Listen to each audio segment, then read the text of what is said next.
Hello, Rutgers family.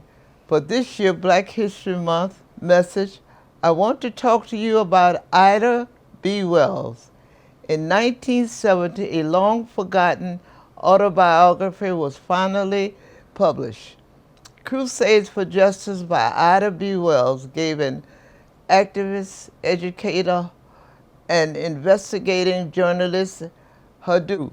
In a democracy, a free press is essential to freedom for all, and Wells was one of the first African-American journalists to expose injustice in the nation.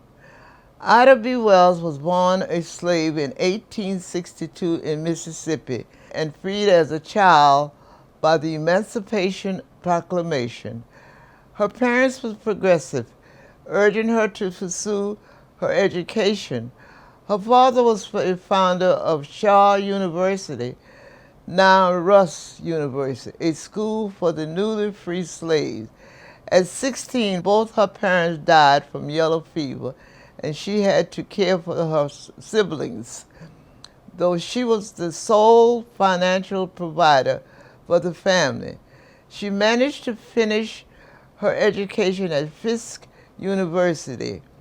Ida used her education to publish Black newspapers and magazines, and later on numerous news outlets.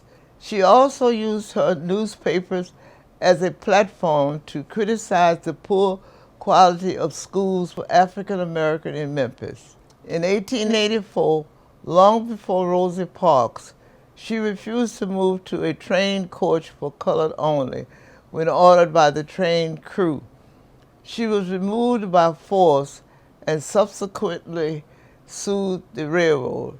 She won the case, but it was overturned on appeal.